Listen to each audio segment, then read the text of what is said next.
आज हमारा जो टॉपिक चल रहा है वो ज्योमेट्रिकल ऑप्टिक्स चल रहा है और इसका जो सेशन है इसमें हम लोग लास्ट क्लास में रिफ्रैक्शन स्टार्ट कर चुके हैं और टोटल इंटरनल रिफ्लेक्शन के बारे में बात कर रहे थे। तो अभी रिफ्रैक्शन में दो ही चीजें होती हैं, या तो ऑब्जेक्ट इमेज वाले क्वेश्चंस होंगे जो कि आ जाएंगे।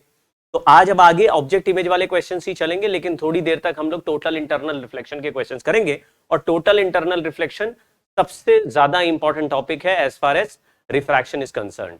तो अभी हम लोग दो तरह के रिफ्रैक्शंस की बात करेंगे। एक प्लेन सरफेस से रिफ्रैक्शन, उसमें टीआईआर सबसे ज्यादा इंपॉर्टेंट कॉन्सेप्ट है, और उसके बाद स्फेरिकल सरफेस से रिफ्रैक्शन करेंगे और लेंस की बात करेंगे तो लेंस वाला पार्ट बहुत इंपॉर्टेंट आएगा। यानी स्फेरिकल रिफ्रैक्शन भी करेंगे, लेकिन हम लोग लेंस में जब पहुंचेंगे वहां पर भी रिफ्रैक्शन होगा, वो वाला पार्ट सबसे ज्यादा इंपॉर्टेंट होगा इस चैप्टर में। तो दो हिस्से अभी इंपॉर्टेंट हो गए, एक टीआईआर और दूसरा लेंस। टीआईआर और लेंस। अगर कोई कहता है जी हमको सबसे ज्यादा प्रैक्टिस किस तरह के क्वेश्चंस की करनी चाहिए, टीआईआर और लेंस की, आज मैं आपको एक ऐसा सवाल बताऊंगा जो सवाल का आने का चांस सबसे ज्यादा है, और वो सवाल पहले भी एडवांस में कई बार पूछा जा चुका है, लेकिन उस सवाल को बस लोग सॉल्व करते हैं, उसका मेथड नहीं डिस्कस करते। ठीक है, तो वो सोल्यूशन दिया रहता है सारे बुक्स में, सब लोग सॉल्व भी करते हैं, लेकिन हम डायरेक्टली फॉर्मूले पे अटैक करेंगे उसमें और देखेंगे दो तीन क्वेश्चन सॉल्व करके कैसे आ रहा है। लेकिन लगातार ये सवाल पूछा जा रहा है, तो ध्यान से देखिए, बहुत ही इंपॉर्टेंट सवाल है। लेकिन पहले हम लोग बात कर लेते हैं सिंपल रिफ्रैक्शन में टीआईआर की। तो ये लिखा हुआ है कि a light ray travels from optical denser medium to rarer medium. जब डेंसर से रेयर मूव करता है तो टीआईआर हो सकता है at theta i is equal to theta c, R का वैल्यू 90 होता है, और i is greater than theta c, T I R होता है। तो क्वेश्चन पूछा मैक्सिमम पॉसिबल डेविएशन। कल हमने डेविएशन का एक ग्राफ देखा था, तो शुरुआत में डेविएशन करंट से वैल्यू ऑफ इंसिडेंट रे के एंगल के साथ थीटा सी तक तो ऐसे बढ़ता है, और जहां पे खत्म होता है वहां से डबल हाइट से स्टार्ट होता है ऐसा ग्राफ। तो सबसे ज्यादा डेविएशन होता है इस पॉइंट पर थीटा सी से जस्ट आगे, और हमने लिखा था i is just greater than theta c पे angle of deviation is pi minus 2i, क्योंकि टीआईआर स्टार्ट हो गया, रिफ्लेक्शन स्टार्ट हो गया। तो पाई माइनस 2i में अगर just greater than theta C लिख दो तो pi minus 2 theta C is maximum possible deviation in case of when light ray moves from denser to rare. और अगर रेयर से डेंसर जा रहा है तो फिर ये वाला ही एंगल मैक्सिमम डेविएशन है, मतलब 90 डिग्री तक थीटा सी पे पहुंचेगा, 90 माइनस थीटा सी हो जाएगा, ये वाला पार्ट नहीं होता। तो दोनों के डेविएशन के ग्राफ में रिफ्रैक्शन वाला पार्ट दोनों में होता है, लेकिन रिफ्लेक्शन वाला पार्ट केवल डेंसर्स टू रेयरर मीडियम में जाते हैं तभी होता है। ठीक है, थोड़ा स्पीड बढ़ाएंगे और जल्दी जल्दी को सॉल्व करते हैं। Bulb is glowing under water at a depth of 10 metre, the determined total area of water surface through which light ray comes out bulb. ये सवाल 3-4 बार पूछा जा चुका है, अभी भी इसके आने का चांस बहुत अच्छा है, और ये एनसीईआरटी के सॉल्व एग्जाम्पल में भी दिया है, इसीलिए ये सवाल सबसे ज्यादा पूछते भी हैं। ये सवाल में एक बल्ब यहां नीचे लगा हुआ है और अंदर का मीडियम मान लो वाटर है, उसको एन लिख दिया, और बाहर का 1 है, उसको एयर है। तो हमने देखा कि लाइट रे जब डेंसर से रेयर चलती है तो एक पर्टिकुलर एंगल पे जब लाइट रे टकराएगी तो यहां से 90 डिग्री पर मुड़ जाएगी, यानी रेयर मीडियम में 90 मुड़ जाएगा। इस एंगल को हम क्रिटिकल एंगल कहेंगे। इतनी जगह से जो सरफेस एरिया बनेगा बस उसमें से ही लाइट रे अलग अलग एंगल पे बाहर आते हुए दिखाई देगी।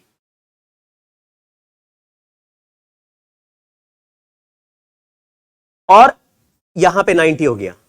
अगर लाइट रे इससे भी बड़े एंगल पे टकराएंगे तो ये एंगल आई ग्रेटर देन थीटा सी हो जाएगा, तो लाइट रे टीआईआर होके अंदर ही रह जाएगी। इसका मतलब है एक पर्टिकुलर सर्कुलर सरफेस से लाइट रे बाहर आएगी। अगर आप एक बल्ब को पानी के अंदर चमका दे, पानी के अंदर लगा के वाटर सरफेस पे देखे तो वहां पे एक सर्कल जैसा बल्ब के ऊपर दिखाई देगा, ऐसा लगेगा जैसे नीचे से कोई टॉर्च मार रहा है, एकदम सर्कल जैसा दिखेगा, उसके बाहर बाहर लाइट रे नहीं दिखेगी। तो हम कहेंगे यार ये तो बड़ा अजीब सी बात है, यहां पे तो सर्कल जैसा पोर्शन दिख रहा है जबकि बल्ब तो सब जगह लाइट फेंक रहा है, तो टीआईआर हो जा रहा है। तो हमको ये रेडियस आर का वैल्यू अगर पता चल जाए तो एरिया का वैल्यू पाई आर स्क्वायर हो जाएगा, हाइट एच है। तो हमने बोला tan theta C is equal to R by H, जिससे आर का वैल्यू आया एच tan थीटा सी, और साइन थीटा सी का वैल्यू क्रिटिकल एंगल पे rare medium upon denser medium का रिफ्रैक्टिव इंडेक्स होता है। तो साइन थीटा सी अगर पता है तो tan थीटा सी का value 1 by under root of N square minus 1 हो जाएगा, यहां पे रख देते हैं, तो आर का वैल्यू हो जाएगा h upon under root of N square minus 1। ये आर हो गया, तो एरिया का वैल्यू हम निकाल देंगे पाई आर स्क्वायर से। बहुत ही सिंपल सवाल है, लेकिन कई बार पूछा गया है। देखो ये भी सवाल वही है इसमें, लेकिन ब्लॉक जो यहां पे है उसके ऊपर लिक्विड है और लिक्विड के ऊपर का हमको बताना होगा सर्कल। जरा देखो, a point source S is placed at bottom of a transparent block of height 10 millimeter, refractive index 2.72, is immersed in lower refractive index liquid as shown in the figure. It is found that the light emerging from the block to the liquid forms a circular bright spot of diameter इतना on top of the block. यहां पे जो circle बन रहा है उसका radius दे दिया है और बाहर का मीडियम रिफ्रैक्टिव इंडेक्स पूछा गया, इसको हमने n बोल दिया और ये 2.72 है। तो अभी अभी हमने पहले ऊपर को 1 लिया था और नीचे को नीचे को n लिया था, अब ऊपर n हो गया और नीचे 2.72 हो गया। तो हम इसको दो तरीके से कर सकते हैं, या तो ये जो n है इसको वापस 1 बना लेते हैं और 2.72 का वैल्यू बदल के 2.72 डिवाइडेड बाय n कर देते हैं। इसको कहते हैं रिलेटिव रिफ्रैक्टिव इंडेक्स पता लगाना। जैसे n का अपने ही रिलेटिव रिफ्रैक्टिव इंडेक्स यानी n बाय n का वैल्यू 1 है, जबकि 2.72 का n के relative refractive index 2.72 divided by n है। तो अब आपने ऊपर के मीडियम को 1 कर दिया और नीचे के मीडियम का वैल्यू 2.72 डिवाइडेड बाय n कर दिया। यहां पे डायमीटर दिया हुआ है और हाइट h 10 मिलीमीटर की है, तो हमने बोला रेडियस का वैल्यू होता है h by under root of n square minus 1, n की जगह 2.72 डिवाइडेड बाय n का होल स्क्वायर माइनस 1 ऐसा करेंगे, और रेडियस की जगह यहां पे 11.54 है, which half of it will B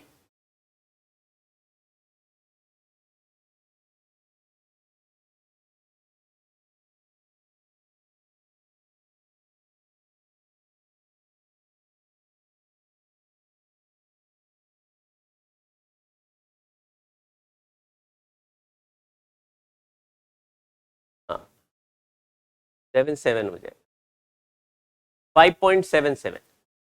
तो हमारा जो रेडियस आ गया उसको हम यहां रख देते हैं और हाइट का वैल्यू 10 सेंटीमीटर रख देते हैं। इसको सॉल्व करेंगे तो n का वैल्यू सॉल्व हो जाएगा। जी एडवांस का सवाल है, थोड़ा सा कैलकुलेशन सॉल्विंग है, लेकिन ये क्वेश्चन इजी है, डायरेक्ट अभी अभी हमने तो फॉर्मूले से कर दिया। और एक चीज और सीख गए कि जब भी किसी का रिफ्रैक्टिव इंडेक्स n है और हम उसको 1 बनाना चाहते हैं, मान लीजिए हमने 1 के हिसाब से फॉर्मूला याद करके गए, तो किसी भी रिफ्रैक्टिव इंडेक्स को 1 बनाने के लिए उसको उसी के वैल्यू से डिवाइड कर दो। लेकिन रूल ये है कि अगर एक रिफ्रैक्टिव इंडेक्स को 1 बनाओगे और उसको खुद के वैल्यू से डिवाइड करोगे, तो फिर सारे रिफ्रैक्टिव इंडेक्स जो इस सवाल में होंगे उसको भी सेम नंबर n से डिवाइड करना पड़ेगा। फाइबर ऑप्टिक्स में देखिए, फाइबर ऑप्टिकल केबल जो होती है उसमें क्या होता है कि लाइट रे, मान लीजिए फाइबर ऑप्टिकल केबल में ऐसे होता है कोर, और कोर के ऊपर एक ऐसे कवर होता है, उसको क्लैडिंग कहते हैं, ये कवर है। तो कोर ऐसा रखा जाता है जिसका रिफ्रैक्टिव इंडेक्स n2 इस सराउंडिंग वाले रिफ्रैक्टिव इंडेक्स n3 से बहुत बड़ा है, और बाहर का रिफ्रैक्टिव इंडेक्स ऐसे 1 है। तो यानी कि अगर इधर बाहर से लाइट रे भेजेंगे किसी भी थीटा एंगल पर, तो अंदर जाएगा ऐसे और यहां पे टकराने के बाद रिफ्लेक्ट होना चाहिए, मतलब n2 ग्रेटर देन n3 ऐसा रखेंगे कि ये हमेशा डेंसर से रेयरर मीडियम में घुसेगा ही नहीं। नॉर्मली n3 बहुत स्मॉल रिफ्रैक्टिव इंडेक्स का मीडियम है और n2 एक लार्ज रिफ्रैक्टिव इंडेक्स का मीडियम है, और ये एक बार अगर टकरा के रिफ्लेक्ट हो गया तो ये ऐसे फाइबर ऑप्टिकल केबल जितनी देर भी चलता रहेगा, ये बार बार टकरा के इधर से ही ऐसे रिफ्लेक्ट होता रहेगा। यानी कि एक बार लाइट रे एंटर कर गई तो साइड से बाहर निकलेगी नहीं, तो बाहर निकलेगी दूसरी साइड से। तो ऐसे क्या करने से एक पर्टिकुलर लाइट रे के थ्रू एक पर्टिकुलर सिग्नल हम लोग इस ऑप्टिकल केबल के थ्रू पहुंचा सकते हैं। लेकिन सर हम लोग तो मोबाइल में ऐसे रेडियो टावर या टावर बना के भी सिग्नल पहुंचा देते थे, इलेक्ट्रोमैग्नेटिक वेव। तो इस तरह से लाइट के फॉर्म में पहुंचाने की क्या जरूरत, मतलब ऐसे केबल से पहुंचाने की क्या जरूरत है? हवा में तो इलेक्ट्रोमैग्नेटिक सिग्नल फ्लो ही करता है। हाँ, लेकिन इलेक्ट्रोमैग्नेटिक सिग्नल वीक होता जाता है, इसलिए आपने देखा कि एक थोड़े थोड़े दूर पे मोबाइल टावर लगाने पड़ते हैं। जबकि इस फाइबर ऑप्टिकल टेबल पे जो भी इलेक्ट्रिकल, मतलब जो भी हम लोग सिग्नल भेजेंगे, इलेक्ट्रोमैग्नेटिक वेव भेजेंगे, उसका इंटेंसिटी डिक्रीज नहीं होता, क्योंकि सारा लाइट रे ऐसे रिफ्लेक्ट होते हुए चलता है। तो मतलब कि हमारे को ताकत ज्यादा मिलती है, ज्यादा दूर तक ऑप्टिकल केबल के थ्रू हम इंफॉर्मेशन फ्लो करा सकते हैं विदाउट लूजिंग। जैसे अगर समंदर के थ्रू पार कराना है तो बीच बीच में टावर बनाने पड़ेंगे, लेकिन एक ऐसा ऑप्टिकल केबल लगाया तो इधर से जो भी सिग्नल भेज रहे हो उधर से वही सिग्नल रिसीव होता जाएगा विदाउट लॉस। तो इसमें क्या लॉस भी बिल्कुल नहीं होता और हमारे को इसमें मतलब खतरा भी कम है, मतलब बहुत अच्छा हो गया ये ऑप्टिकल केबल। तो फाइबर ऑप्टिक्स के थ्रू हम लोग बहुत सारी इंफॉर्मेशन फ्लो करेंगे, इलेक्ट्रोमैग्नेटिक वेव जैसे हम लोग हवा से करते थे वैसे ही ऑप्टिकल केबल के थ्रू भी करेंगे। तो यहाँ पे लाइट रे को अंदर भेजने के लिए कितना एंगल है, थीटा है। क्वेश्चन पूछा ये मिनिमम एंगल कितना चाहिए जिससे कि लाइट रे अंदर ऑप्टिकल केबल पे आराम से ट्रैवल करती रहे, यानी what is the angle at which we have to send this ray. तो हमने बोला ये एंगल इतना होना चाहिए कि ये वाला जो अंदर वाला जो एंगल आया वो क्रिटिकल एंगल से बड़ा हो जाए, क्योंकि एंगल क्रिटिकल एंगल से बड़ा होता है तभी। तो ये एंगल क्रिटिकल एंगल से बड़ा रखेंगे तो इसका आंसर छोटा आएगा, मतलब इसको जितना छोटा रखेंगे ये उतना छोटा आएगा, ये जितना छोटा आएगा ये उतना बड़ा आएगा। तो this is the minimum value of theta for which the light रे गोज अंडर गोज TIR। तो हम लोग ऐसा कर देंगे कि थीटा का मिनिमम आंसर हमें चाहिए for TIR at lateral surface. तो हमने क्या करा कि बाहर का एंगल थीटा है तो अंदर का एंगल को R ले लिया।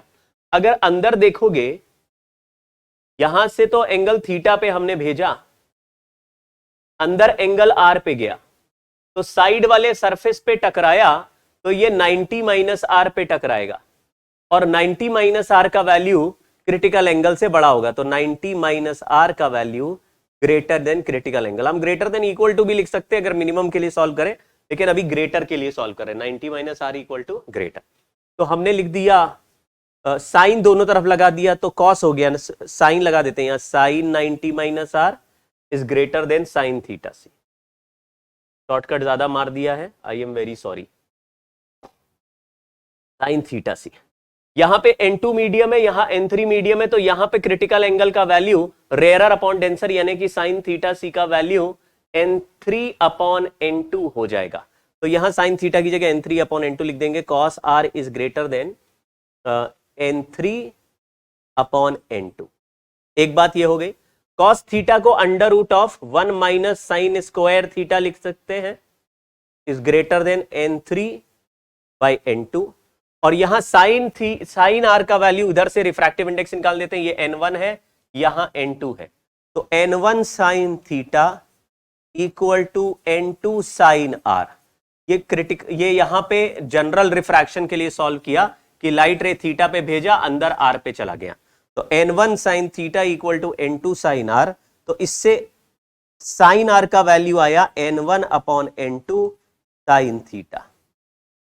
अब इस फॉर्मूले में साइन की जगह ये साइन थीटा वाला टर्म लिख देंगे तो आ जाएगा under root of 1 minus N1 square by N2 square sine square theta is greater than N3 by N2। अब इसको दोनों साइड होल स्क्वायर कर देता हूं तो आ जाएगा 1 minus N1 square sine square theta upon N2 square equal to नहीं greater than N3 square by N2 square. दोनों साइड होल स्क्वायर कर दिया, N2 square N2 square N2 square cancel कर दिया, इसको इधर भेज दिया, इसको इधर भेज दिया, ठीक है। तो 1 minus N3 square by N2 square is greater then N1 square by N2 square sine square theta. इसको N2 स्क्वायर कैंसिल कर देंगे तो यह हो जाएगा N2 square minus N3 square का root divided by N1 is less than sine theta. ये हमारा फाइनल आंसर आ गया है। इस फाइनल आंसर को बच्चों अच्छे से याद कर लेना है आपको। मैं आपको फोटो दिखा देता हूं, ऐसे कोई स्लैब बना रहेगा सवाल में, इधर से लाइट रे भेजेगा किसी थीटा एंगल पे, अंदर लाइट रे जाएगा और यहां से TIR हो जाएगा, बोलेगा इस बाहर से कितने एंगल पे भेजे कि अंदर TIR हो जाए, तो उस साइन थीटा का value should be less than this answer.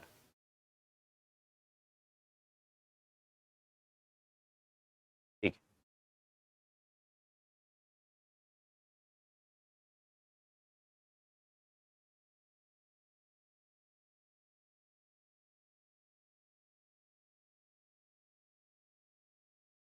अब क्या होता है, कई बार ये n1 और n3 बराबर होते हैं, यानी यहां पे जो n1 है ये n2 है और ये n3 लिया है मैंने। अगर n1 और n3 बराबर हो जाए, मतलब ये अगर ग्लास स्लैब है, इधर इधर दोनों सेम मीडियम है, तो अगर मैंने बोला n1 और n3 बराबर है, दोनों को n3 और n1 को n1 ही लिख देता हूं, तो under root of n2 square minus n1 square upon n1 ऐसे है less than sine theta. Sine theta का वैल्यू वैसे भी 1 से बड़ा कभी हो ही नहीं सकता, तो फॉर एनी रे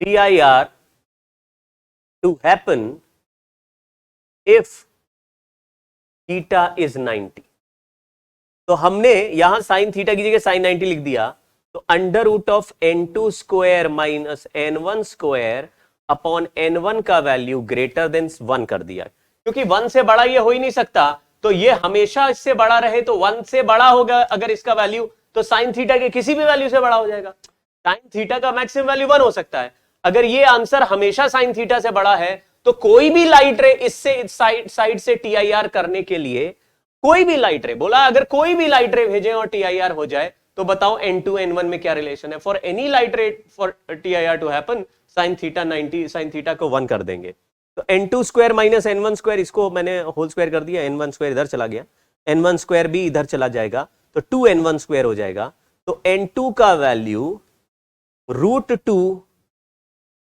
n1 हो जाएगा। ये हमारा आंसर हो गया तब जब कोई भी लाइट रे TIR करे उसके लिए। मैं अभी एक दो सवाल कराता हूं, आपको खेल समझ में आ जाएगा, लेकिन ये डायरेक्ट रिजल्ट है। ये वाला रिजल्ट आपको अच्छे से याद रखना है, क्योंकि कई बार यहां साइड साइड का मीडियम बदल देते हैं, और अगर साइड साइड के मीडियम सेम है और फिर भी कोई भी लाइट रे के लिए TIR कर रहा है, तो आप कह देंगे फिर कि ये ऐसे वाला answer n2 equal to root 2 n1। अब आप समझो 3 तरह के सवाल हमने यहां सॉल्व कर दिए। एक बोलता है n2 का ऐसा वैल्यू बताओ कि 60 डिग्री वाले रेस का TIR हो, उससे छोटे एंगल वालों का TIR हो, लेकिन 60 से बड़े वालों का TIR ना हो। तो यहां पे साइन 60 यानी थीटा की जगह 60 लिख दोगे और n2 सॉल्व करोगे। अगर दूसरा सवाल, इसका रिफ्रैक्टिव इंडेक्स दे दिया, बाहर वालों का दे दिया, फिर पूछा मैक्स मिनिमम कितने एंगल पे भेज दें जिससे कि TIR होने लगे, तो आप कहेंगे जी मिनिमम कितने एंगल पे भेजे जिससे कि TIR हो, तो यहां पे जितना एंगल बढ़ाओगे उतना एंगल यहां पे बढ़ेगा, यहां कम हो जाएगा, तो यहां पे TIR होना बंद हो जाएगा। तो एक मिनिमम एंगल है जिससे मतलब एक मैक्सिमम एंगल है जिससे बड़ा रखने से TIR नहीं होता, और एक मिनिमम एंगल है जिस पे रखने पर TIR हो जाता है। तो आपने ऐसा कोई सवाल पूछा कि भाई थीटा का वो वैल्यू बताओ जिससे TIR होना स्टार्ट हो जाए, तो आप साइन थीटा का वैल्यू लिखेंगे, तो यहां पे n2 square minus n3 square by n1, इस तरह के सवाल सॉल्व करेंगे, आंसर आने लगेगा। मैं एक दो क्वेश्चंस करके दिखाता हूं तो आपको समझ में आ जाएगा। देखिए ये सवाल में, ये जेई में पूछा गया सवाल है, और इसमें फॉर्मूला नहीं बनाना था, इसमें ऐसे देसी टाइप ही करना था। तो देखो ध्यान से क्या लिखा है, ये जो अंदर का मीडियम है ये n1 है और बाहर का मीडियम n2 लिया, यानी कि n2 जिसको हम ले रहे हैं उनको n1 लिया इन्होंने और दूसरे वाले को ये, तो ये अलग अलग सॉल्व कर रहे हैं। यहां पे साइन इनवर्स में आंसर दे दिया, इसलिए हम लोग इसको अलग से सॉल्व करेंगे। पहला, अगर हम चाहते हैं कि AD वाले सरफेस पे TIR हो, तो वहां पे साइन थीटा C का वैल्यू n2 बाय n1 होगा इस सवाल में, क्योंकि बाहर का मीडियम n2 है और अंदर का मीडियम n1 है। अंदर ये जो डेंसर मीडियम है, बाहर रेयरर मीडियम है, तो रेयरर अपॉन डेंसर, ये साइन थीटा C आ गया। अच्छा, यहां पे अल्फा पे भेजा है और बोल रहा है अल्फा मैक्स का वैल्यू बताओ, तो यहां से लाइट रे अंदर गया R पे और अंदर टकराया, इस बाउंड्री पे टकराया 90 माइनस R पे, विच इज थीटा C। तो हमने यहां थीटा C मान लिया, तो हम ये कह सकते हैं कि R का वैल्यू हो जाएगा 90 माइनस थीटा C। बिल्कुल ठीक। तो क्या ऐसे लिख सकते हैं कि n2 sine alpha max equal to n1 sine 90 minus theta C? बिल्कुल लिख सकते हैं। साइन 90 माइनस थीटा सी को कॉस थीटा सी लिखते हैं तो n2 sine alpha max n1 cos theta c, theta c को लिख सकते हैं sign inverse n2 by n1। अब इसे n2 से डिवाइड करो तो अल्फा मैक्स का आंसर आया, इस n2 से डिवाइड करो तो sine inverse of n2 by n1 cos of sine inverse n2 by n1।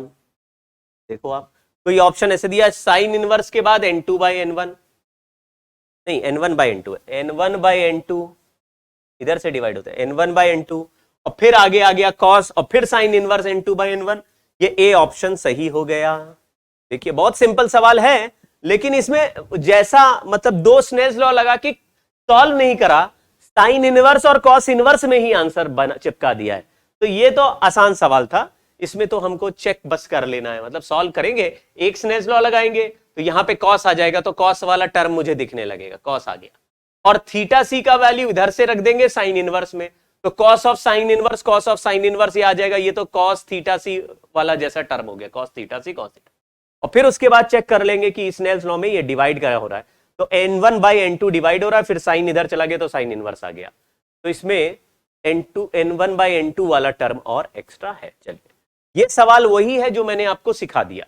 मान लीजिए अंदर का रिफ्रैक्टिव इंडेक्स n2 है, यहां का n1 है और यहां का भी n1 है या μ1 है, तो हमारा फॉर्मूला था कि sine theta is less than under root of n2 square minus n3 square divided by n1।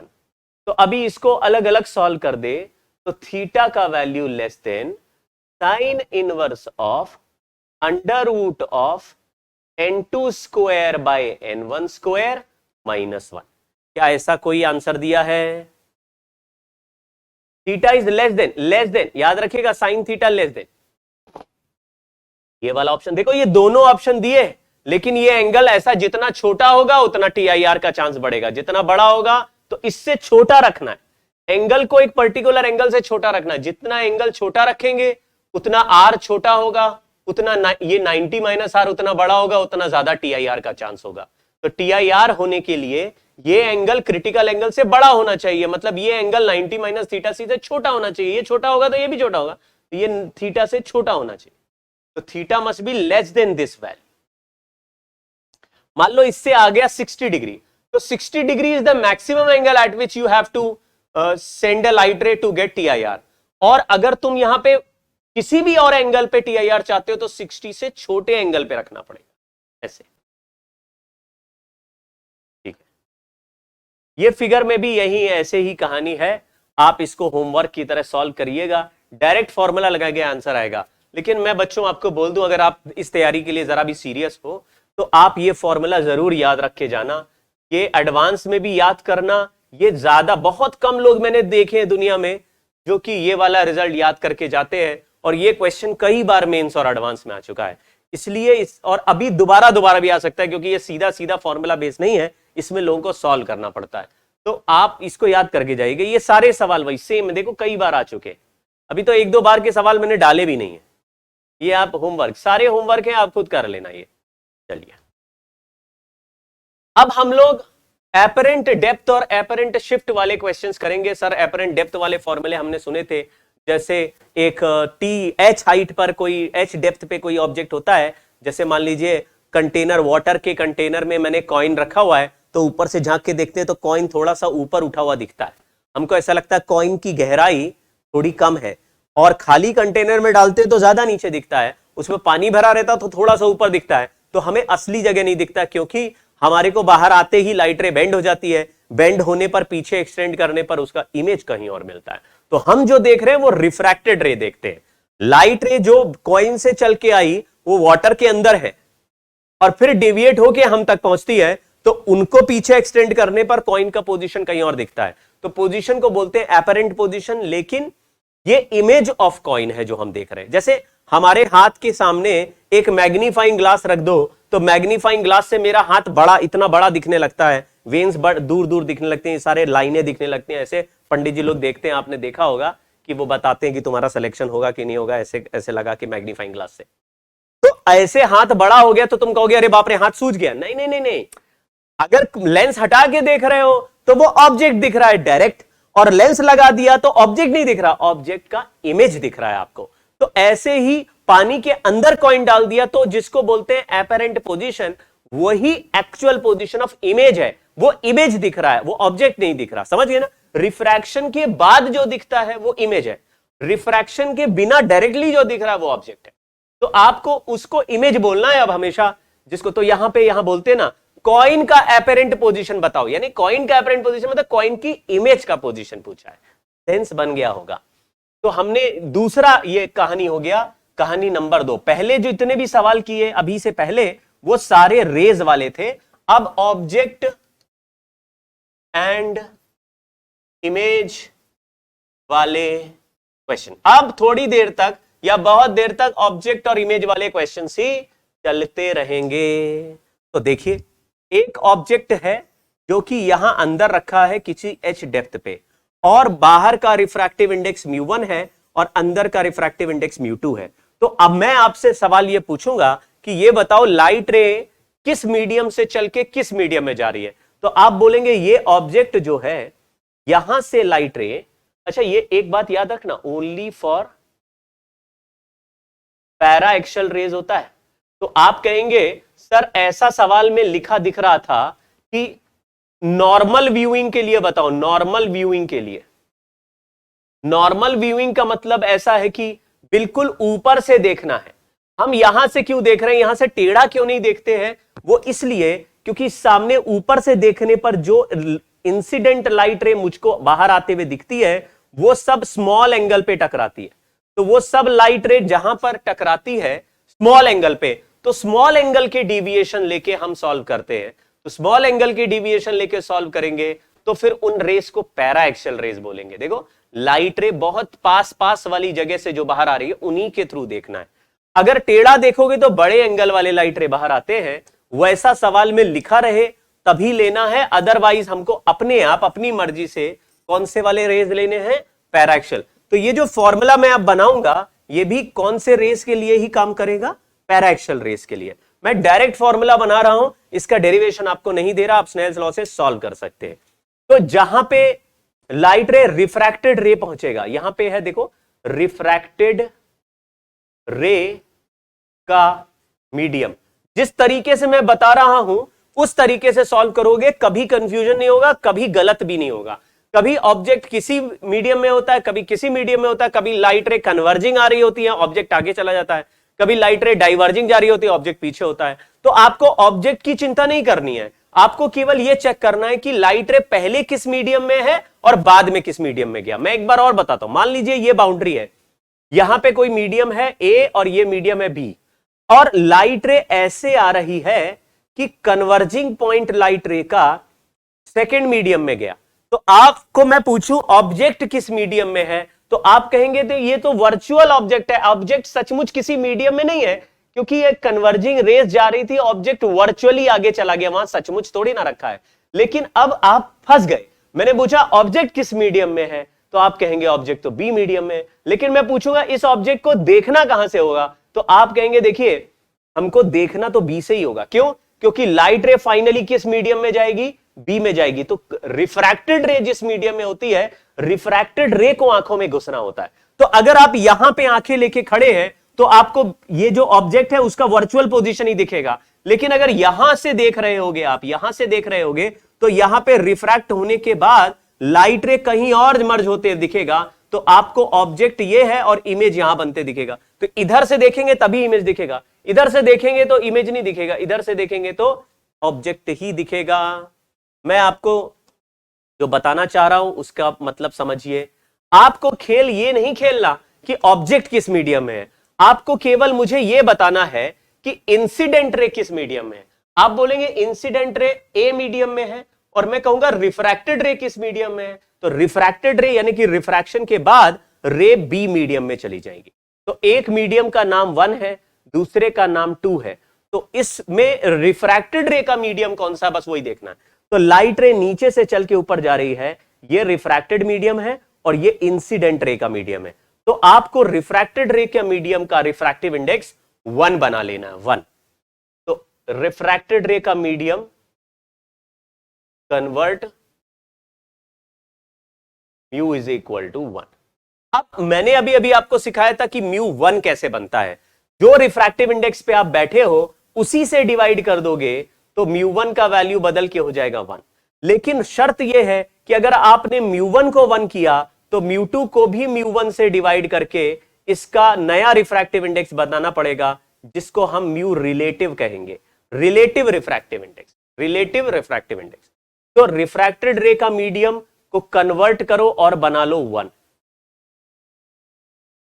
फिर अदर मीडियम को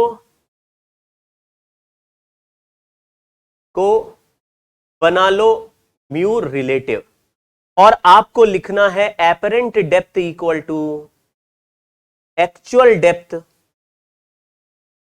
divided by relative refractive index. बस इतना ही करना है। कभी भी किसी भी मीडियम में ऑब्जेक्ट और किसी भी मीडियम से देख रहे हो उससे फर्क नहीं पड़ता, आप म्यू रिलेटिव से डिवाइड कर दीजिए और फाइनल मीडियम को 1 बना लीजिए। फाइनल मीडियम को 1 बना, एक बार और सिखाता हूं। जैसे इसमें लाइट रे जा रहा है ए से बी, मैंने बोला ए और बी में रिफ्रैक्टेड रे का मीडियम कौन सा है, आप बोलेंगे म्यू 2 वाला। तो म्यू 2 वाला हो गया 1 और म्यू 1 वाला बदल के हो गया म्यू 1 बाय म्यू 2। फिर आपको जो भी एक्चुअल डेप्थ दिख रही है, चाहे वो फर्स्ट मीडियम में हो या सेकंड मीडियम में, उसकी चिंता नहीं करनी है। चाहे वो फर्स्ट मीडियम में हो या सेकंड मीडियम में हो, ये किसी भी मीडियम में हो, वो एक्चुअल डेप्थ जो हो गई उसको एपरेंट डेप्थ बनाने के लिए actual depth divided by relative refractive index जो आपने निकाला उससे डिवाइड कर दो, अपने आप रिजल्ट सही आ जाएगा।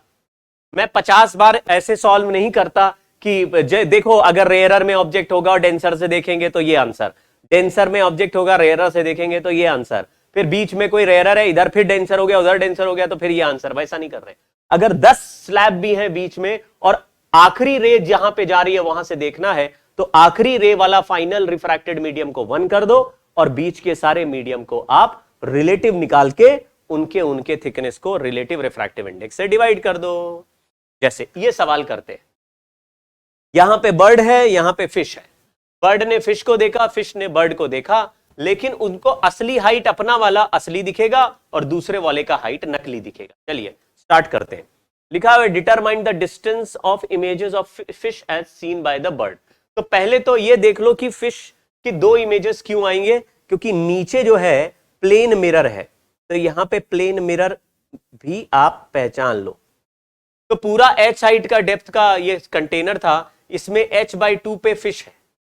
अगर मैं बिना उसके बोलूं, बिना डिविएशन के, तो h/2 वाले फिश का इमेज नीचे कहां पे बनना चाहिए, आप कहेंगे नीचे भी h/2 पे बनना चाहिए, यहां पे कहीं इमेज बनेगा फिश का, लेकिन h/2 नीचे बनेगा। ये हाइट अगर h/2 है तो नीचे भी h/2 पे बनेगा। तो अगर मान लीजिए कोई डेविएशन नहीं होता तो ये बर्ड कहता कि ये फिश का डेप्थ h/2 है, ये एक्चुअल डेप्थ है, लेकिन इसका रिफ्रैक्टिव इंडेक्स n है और बाहर वाले का 1, और बर्ड ऑब्जर्वर है, यानी कि फाइनल रे बर्ड के पास आ रही होगी। तो रे बर्ड के पास आ रही है तो बर्ड का मीडियम 1 बना दिया, तो बर्ड को 1 कहेंगे। बर्ड को अगर 1 कहेंगे तो बर्ड का तो मीडियम 1 है ही, तो 1 कहने से कुछ भी चेंज करने की जरूरत नहीं। तो बस position of first image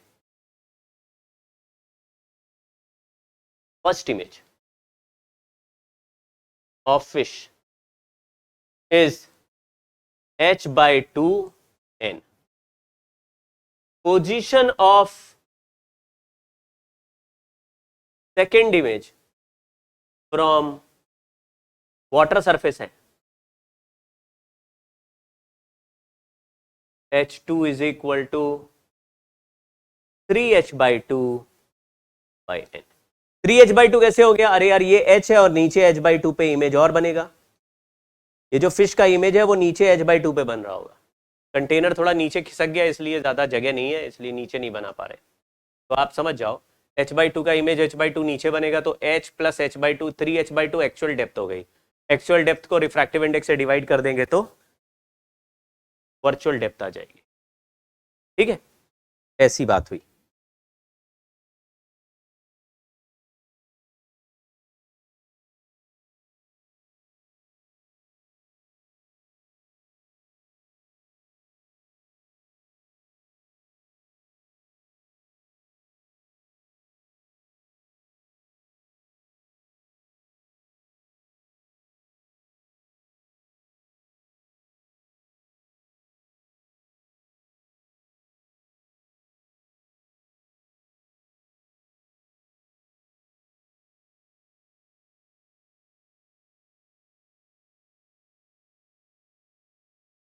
hello, होना गया था। चलिए, प्लेन मिरर हो गया। ये एक सवाल कर लिया, अब एक दो क्वेश्चंस और कर लेते, घबराने की जरूरत नहीं, बहुत सिंपल है। जिस मीडियम से आप देखेंगे या जिस मीडियम में फाइनल रिफ्रैक्टेड रे जाएगा उसको 1 बोलना है। तो फाइनल रिफ्रैक्टेड रे जिस मीडियम में वो 1 है, तो वो 1 है, तो बाकी लोग क्या है, बाकी उनका रिलेटिव हो गया। तो actual depth divide by relative refractive index कर देंगे, आंसर आ जाएगा। चलिए पढ़ते हैं। Ball is dropped from height 20 metre above the surface of water in a lake, refractive index is 4/3, a fish inside a lake in the line of fall of the ball is looking at the ball at an instant when ball is 12.8 meter above the water surface. Fish sees the speed of the ball. Speed के लिए भी same formula लगाना है। अगर मान लीजिए ball यहां से गिर रहा है किसी v वेलोसिटी से, ये इसके एक्चुअल वेलोसिटी है, एक्चुअल, और यहां पे कोई ऑब्जर्वर है, ऑब्जर्वर यानी फिश नीचे है, यहां का मीडियम 1 है, यहां का मीडियम 4/3 है, तो आपको क्या करना है, लाइट रे को देखना है कि किधर से किधर। देखो ऑब्जेक्ट से ऑब्जर्वर तक लाइट रे चलेगी, तो ये सेकेंड मीडियम हो गया हमारा रिफ्रैक्टेड रे का मीडियम।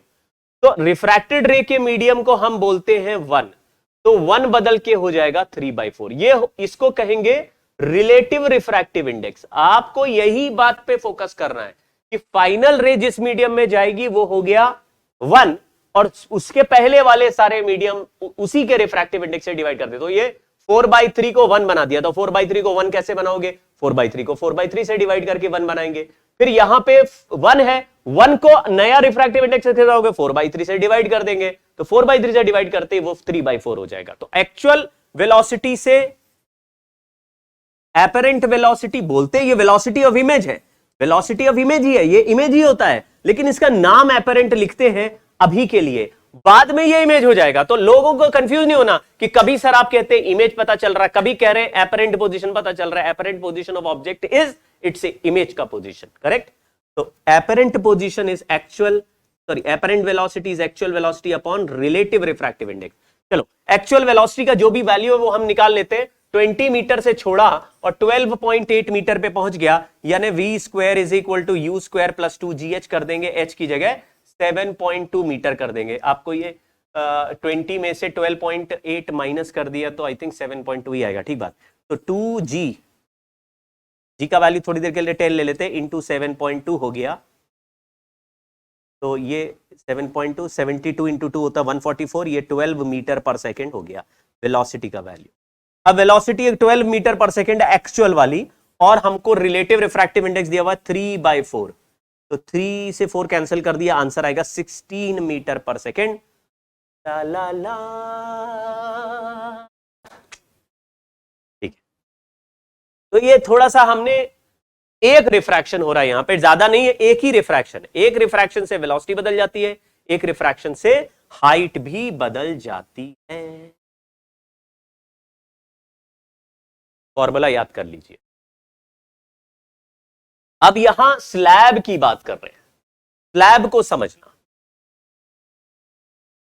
मान लीजिए एक स्लैब है जिसका थिकनेस t है, इसके जस्ट नीचे एक कॉइन रख दिया और जस्ट ऊपर से देखा, तो आपने देखा भाई ये कॉइन से लेकर स्लैब के सरफेस तक आने के लिए t थिकनेस का नया मीडियम है, बाहर का मीडियम 1 है, तो आप कहेंगे ये t थिकनेस बन के एपरेंट थिकनेस हो जाएगी t/μ। तो हमने कहा अरे वाह, अगर इस कॉइन को थोड़ा नीचे रख दें, यहां रख दें, तो आप कहेंगे ये वाला जो डिस्टेंस है, मान लो कॉइन को यहां रख दिया, तो ये जो डिस्टेंस x है, उस x में कोई भी चेंज नहीं आएगा, क्योंकि वो x का मीडियम यहां भी 1 है। तो हमने कहा यार हाँ, जो सेम मीडियम होता है, जैसे ऑब्जर्वर का मीडियम 1 है, ये मीडियम भी 1 है, तो फिर इसमें तो कोई चेंज नहीं आएगा, चेंज केवल इस नए मीडियम की वजह से आएगा विच इज नॉट 1। तो जो सेम मीडियम होता है यहां से ऑब्जर्वर देख रहा है। मैं फिर से बोलता हूं, मान लीजिए हवा में मैं हूं, हवा में आप भी हैं, और हमारे बीच का डिस्टेंस 20 मीटर है, तो हमको 20 मीटर का ही डिस्टेंस दिखेगा, जो है वही दिखेगा।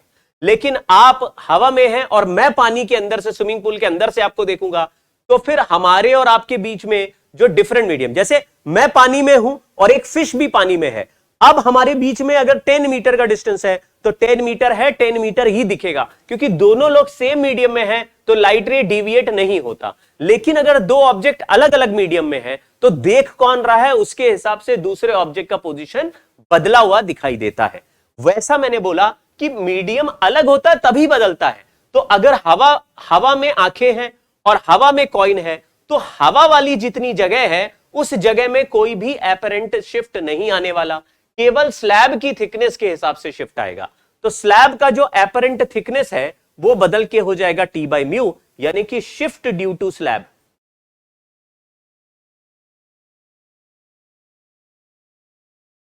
T minus T by mu, तो इसको delta T is equal to T 1 minus 1 by mu के नाम से हम याद कर लेते हैं। लेकिन याद रखिए ये म्यू भी म्यू रिलेटिव है, क्योंकि मुझे पता है कि बाहर का मीडियम हम 1 कर देंगे तो अंदर का refractive index, relative refractive index लिख देंगे।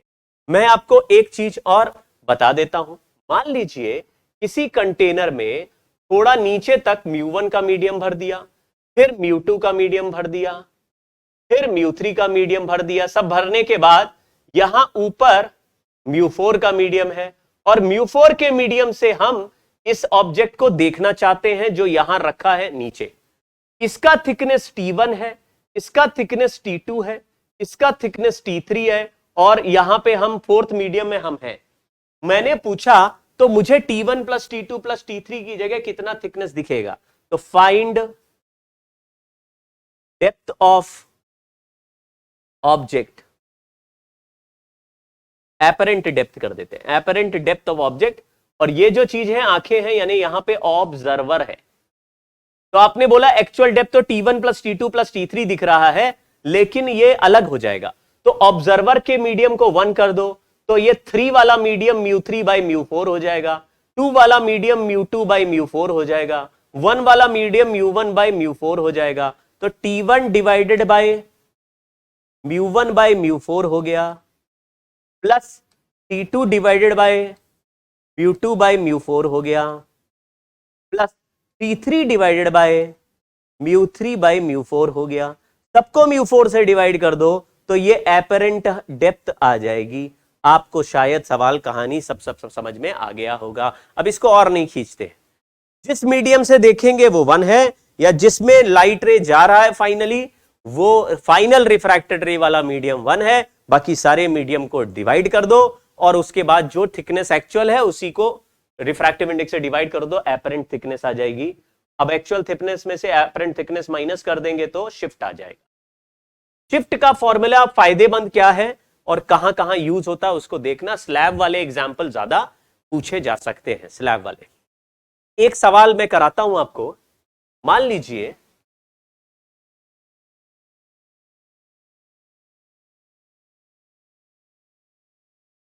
चलो ये वाला है, लिखा है 20 centimetre thick glass slab is kept in front of a plane mirror. यहां पे प्लेन मिरर है और इसका रिफ्रैक्टिव इंडेक्स 1.5 है और प्लेन मिरर के सामने रखा। Find the position of image as seen by the observer through the glass when point object is kept in air at a distance 40 centimetre from the mirror. चलिए, तो plane mirror पे चिपका ही देता हूं मैं इसको, और इस प्लेन मिरर से 40 सेंटीमीटर पे एक ऑब्जेक्ट है, मतलब 20 सेंटीमीटर का खुद ये स्लैब है,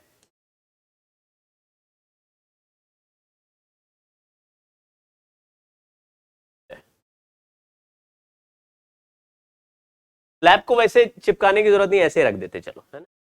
स्लैब से 40 सेंटीमीटर दूर एक ऑब्जेक्ट रख दिया है यहां कर देते हैं, यहां ऑब्जेक्ट रख देते हैं, ऐसा क्या है।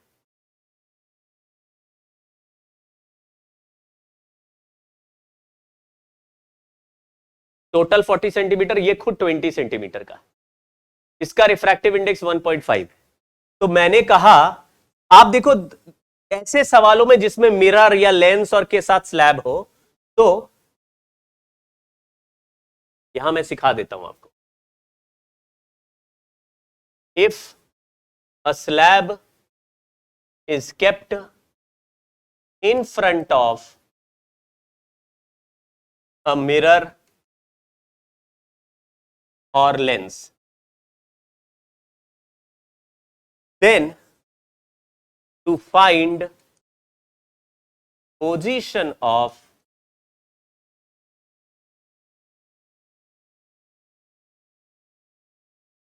final image,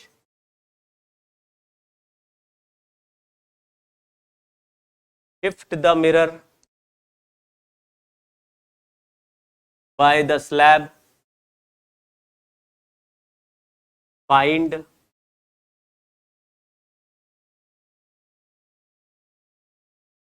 shift the mirror by the slab, find new position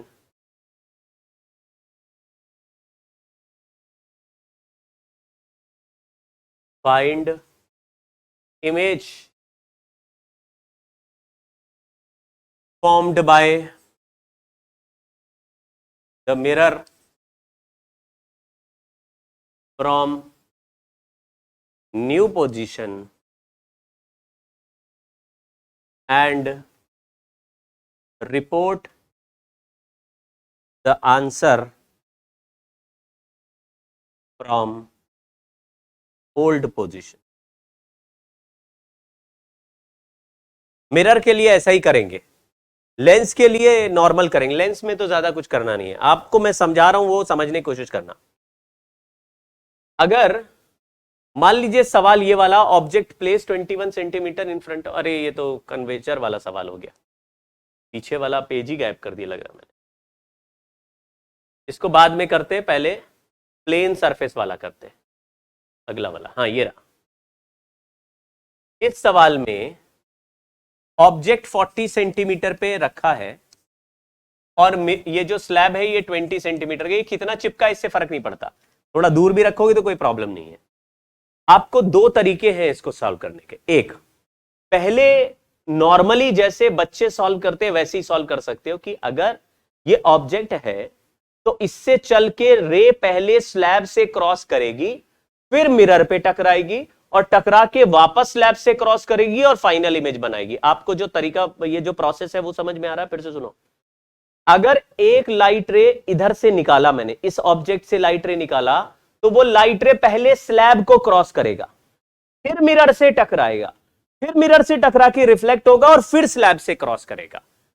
मैंने जो बोला उस सीक्वेंस में सॉल्व करते तो आपका आंसर कुछ ना कुछ आ जाएगा। आप इसको देख लो, थोड़ा सा अलग कर लो, तो आपको ऐसे सॉल्व कर सकते हो जैसे मैंने बताया वैसे भी करेंगे अभी, लेकिन नॉर्मल तरीका क्या है जो लल्लू बच्चे करते हैं वो कैसे करते हैं कि पहले ऑब्जेक्ट का इमेज बनाते हैं स्लैब से क्रॉस होने के बाद। क्योंकि अगर मिरर से पूछोगे कि ऑब्जेक्ट 40 सेंटीमीटर पे रखा है लेकिन क्या 40 पे दिख रहा है, तो मिरर बोलेगा नहीं नहीं 40 पे दिख नहीं रहा। क्यों? क्योंकि बीच में स्लैब आ गया, स्लैब ऑब्जेक्ट को शिफ्ट कर देता है। तो स्लैब अगर डेंसर मीडियम का है तो ऑब्जेक्ट को अपनी तरफ शिफ्ट कर देगा, यानी कि राइट की तरफ रे चलेंगे, राइट की तरफ शिफ्ट हो जाएगा। तो ऑब्जेक्ट मिरर को ऐसा लगेगा थोड़ा नजदीक आ गया। ये सब पुरानी बातें यार, बहुत सिंपल है, देखो ध्यान से। अगर हम पानी में देखते हैं तो डेंसर मीडियम का पानी मुझे अपनी तरफ खिसका हुआ कॉइन दिखाता है, मतलब ऐसे ऊपर उठा हुआ कॉइन दिखाता है। ऐसे ही मिरर से पूछोगे ऑब्जेक्ट कहां दिख रहा है, तो मिरर कहेगा ऑब्जेक्ट थोड़ा सा फोर्स, मतलब 40 सेंटीमीटर से थोड़ा नजदीक दिख रहा है। अगर इस स्लैब की वजह से शिफ्ट 1 सेंटीमीटर हुआ तो ऑब्जेक्ट 39 पे दिखेगा। तो यह स्लैब थोड़ा सा ऑब्जेक्ट को शिफ्ट करेगा। पहला प्रॉब्लम तो यह है। फिर मिरर जहां पर देखेगा वहीं पर इमेज बनाएगा। तो मिरर कहेगा जहां 39 पे मुझे दिख रहा है तो मैं 39 पे बनाऊंगा, फिर ये 39 पे इमेज बना देगा। फिर वो 39 वाले इमेज का भी लाइट रे इधर से पास करेगा वापस, तो 39 वाला वापस शिफ्ट हो जाएगा। क्योंकि अभी राइट रे राइट में जा रहा था तो राइट में शिफ्ट हुआ था, लेफ्ट में जाएगा तो लेफ्ट में शिफ्ट होगा। यही स्लैब तो सेम ही है ना।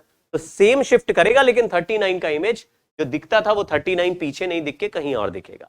एक तरीका तो ये है। दूसरा तरीका जो मैंने अभी आपको बताया, बहुत ही आसान तरीका, वो क्या है कि एक बार ही शिफ्ट करना, दो दो बार शिफ्ट नहीं करना। आप ये सोचो कि ये स्लैब जब राइट वाले चीजों को ऐसे शिफ्ट कर सकता है तो लेफ्ट वाले चीजों को भी तो शिफ्ट कर सकता है। मतलब अगर मान लीजिए एक स्लैब के दो साइड एक एक आदमी खड़े हो, रामलाल और श्यामलाल, और ये स्लैब मान लीजिए टी थिकनेस का है, तो इसकी वजह से जो शिफ्ट क्रिएट होता है उसका वैल्यू होता है T1 - 1/μ। मान लो इसका आंसर 2 सेंटीमीटर आ जाए, मान लो आ जाए, अभी मान लो है 2 सेंटीमीटर ही होगा, ऐसा नहीं, मान लो 2 सेंटीमीटर हो, तो रामलाल से पूछोगे कि श्यामलाल कहां दिख रहा है, हमने श्यामलाल को 50 सेंटीमीटर पे खड़े होने को बोला था, तो बोलेगा 50 पे बोला जरूर था, लेकिन 2 सेंटीमीटर शिफ्ट कर दिया, तो इसको रामलाल को श्यामलाल 48 सेंटीमीटर पे दिखेगा। अब श्यामलाल से पूछोगे रामलाल 50 सेंटीमीटर पे खड़ा है, वो तुम्हें कितने डिस्टेंस पे दिख रहा है, तो बोलेगा 50 पे बैठा तो रखा था तुमने, लेकिन ये स्लैब की वजह से 2 सेंटीमीटर शिफ्ट है, तो वो भी नजदीक ही आ जाएगा भाई। ये दोनों ऐसे शिफ्ट हो जाएंगे, क्योंकि स्लैब से इधर से उधर देखो या इधर से उधर देखो, कोई फर्क थोड़ी ना स्लैब में भाई। ऐसा थोड़ी ना कि ये इधर से देखने पर ज्यादा चिकना है, उधर से देखने पर थोड़ा सा रफ है, ऐसा कुछ नहीं। तो खेल ये समझ गए कि दोनों तरफ से शिफ्ट बराबर होता है। तो हमने कहा पहले चलो ये सवाल में शिफ्ट ही निकालते हैं। तो शिफ्ट का फॉर्मूला था T1 - 1/μ, उससे शिफ्ट निकालेंगे तो ये 1.5 है, टी का वैल्यू है 20 सेंटीमीटर। तो शिफ्ट का आंसर आएगा, shift by slab is delta T is T1 - 1/μ। 3/2 था तो 3/2 कर दिया, तो 2/3, 1 - 2/3 का 1/3 आ गया, 20/3 सेंटीमीटर का शिफ्ट हो गया। इसका मतलब है अगर मिरर से पूछोगे ऑब्जेक्ट कहां दिख रहा है तो 40 में से इतना माइनस कर देगा। ऑब्जेक्ट से पूछोगे मिरर कहां दिख रहा है तो वो भी 40 में से इतना माइनस कर देगा। समझ गए क्या? तो मैंने आपको पहला स्टेप बोला, मिरर को शिफ्ट करो, फिर इमेज बनाओ, नए मिरर से पुराने मिरर से आंसर दो। चलिए स्टार्ट करते हैं। इसने शिफ्ट कर दिया, खिसका दिया, कितना खिसका दिया? 20/3 खिसका दिया, तो मिरर यहां शिफ्ट होके यहां आ गया। मान लो मिरर शिफ्ट हो गया, तो अभी स्लैब भूल जाइए, ये 40 सेंटीमीटर है, ये न्यू मिरर है, ये ओल्ड मिरर है। तो न्यू मिरर से कितना दूर ऑब्जेक्ट होगा? 40 - 20/3, इसको अगर मल्टीप्लाई करेंगे तो 100/3 आ जाएगा। तो मिरर से अगर 100/3 ऑब्जेक्ट हो तो इमेज कहां बनता है? इसी मिरर से, न्यू मिरर से 100/3 डिस्टेंस पीछे बनता है। लेकिन न्यू मिरर और ओल्ड मिरर में कितने का शिफ्ट है? 20/3 का शिफ्ट है। आपने न्यू मिरर से सामने ऑब्जेक्ट को देखा 100/3 पे, तो इमेज बना दिया 100/3 पे। लेकिन इमेज का आंसर, क्योंकि मिरर सचमुच तो शिफ्ट हुआ नहीं है, तो ओल्ड मिरर से हम लोग पोजीशन निकाले, तो ओल्ड मिरर से कितना दूर है? 100/3 - 20/3 यानी कि 80/3। Final answer will be from the mirror पूछा है, रिलेटिव टू मिरर पूछा, रिलेटिव टू मिरर पूछा है, तो 80/3 सेंटीमीटर बिहाइंड द मिरर। एक सवाल और करते हैं, तब आपको मामला बहुत क्लियर हो जाएगा। चलिए सवाल करते हैं। ये स्लैब है 21 सेंटीमीटर का, और इसका पीछे एक लेंस मिरर लगा दिया जिसका radius of curvature 10 centimetre, focal length 5 centimetre लिख दिया। कॉनकेव मिरर है। स्लैब का थिकनेस स्लैब का थिकनेस 3 सेंटीमीटर और रिफ्रैक्टिव इंडेक्स 1.5 है। तो शिफ्ट का फॉर्मूला है 3 1 - 2/3 3 × 1/3 यानी 1 सेंटीमीटर। अब ये जो ऑब्जेक्ट है ये मिरर से 21 सेंटीमीटर सामने रखा था, ठीक। तो आप मिरर शिफ्ट कर गए, मिरर, तो मिरर को कितना शिफ्ट कर दिया? 1 सेंटीमीटर। तो मिरर यहां आ गया, 1 सेंटीमीटर हमेशा स्लैब की तरफ शिफ्ट कर दो, ये आ गया, ये नया पोल हो गया। ये पुराना पोल है। तो नए मिरर से ऑब्जेक्ट, अब स्लैब का काम खत्म हो गया, स्लैब हटा दो। तो नए मिरर से ऑब्जेक्ट डिस्टेंस आ गया -20, क्योंकि मिरर शिफ्ट हो गया 1 सेंटीमीटर। तो 21 सेंटीमीटर जो पुराने वाले स्लैब से डिस्टेंस था, पुराने वाले पोल से, अब वो बदल के 20 हो गया। तो हमारा फॉर्मूला होता है v is equal to uf upon u minus F. u की जगह लिखा -20, f की जगह लिखा -5, -20 + 5। सॉल्व करा, नीचे आ गया 15 और ऊपर है 100, तो +100 बाय -15, आंसर आया, कैंसिल कर देते, 20/3। तो v का वैल्यू आया -20/3। यह इमेज डिस्टेंस आ गया -20/3। कहां से आया? नए पोल से, फ्रॉम P2। लेकिन मिरर सचमुच तो शिफ्ट हुआ नहीं है, मिरर तो यही रहेगा। हमको ऐसा अपीयर होता है मिरर आगे आ गया, तो ऐसे स्लैब के थ्रू अगर मैं देखूंगा, ऑब्जेक्ट मेरे सामने रखा है, फिर बीच में स्लैब है, फिर उधर मिरर है, तो मैंने ही ऑब्जेक्ट से पूछा तुम्हें मिरर कितना दूर दिख रहा है, तो बोलेगा यार मिरर 1 सेंटीमीटर खिसक गया है, तो 20 सेंटीमीटर दूर दिख रहा है। हमने कहा अगर 20 पे मिरर होता तो तुम्हारा इमेज कहां बनना चाहिए, तो बोलेगा इस मिरर से जो ये 1 सेंटीमीटर जो पास आ गया, उस मिरर के हिसाब से 20/3 पे इमेज बनना चाहिए। तो 20/3 पे इमेज बनेगा, यहां -20/3 पे कहीं बन गया मान लो, तो पुराने मिरर से कितना दूर होगा? तो आप बोलेंगे 20/3 में पुराने मिरर का जो नए मिरर से गैप है वो 1 सेंटीमीटर, 1 सेंटीमीटर ऐड कर दे तो ओल्ड मिरर से आंसर आ जाएगा। तो ओल्ड P पोल से आंसर P1 से जो आएगा वो 1 ऐड कर देंगे, यानी आंसर हुआ 23/3। Find position of final image form. Mirror सचमुच शिफ्ट नहीं हुआ तो पुराने मिरर से आंसर निकालोगे।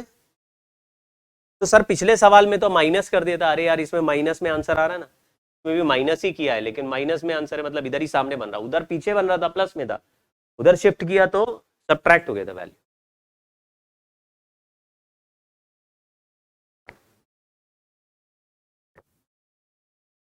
तीन स्टेप लगाए। पहला स्टेप शिफ्ट निकालो, दूसरा मिरर को शिफ्ट करो, shift the mirror and solve, यानी कि न्यू मिरर से सॉल्व फ्रॉम न्यू मिरर। तीसरा रिपोर्ट द आंसर, यानी कि कैलकुलेट करो आंसर फ्रॉम ओल्ड मिरर।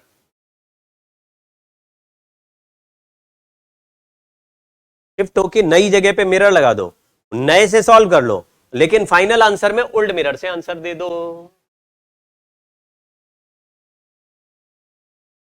ये R रेडियस ऑफ कर्वेचर का एक H हाइट तक भरा हुआ यहां पे लिक्विड है। इस लिक्विड का रिफ्रैक्टिव इंडेक्स 1 और बाहर का रिफ्रैक्टिव इंडेक्स 1 है, और इसका लिक्विड का रिफ्रैक्टिव इंडेक्स n है। यहां पे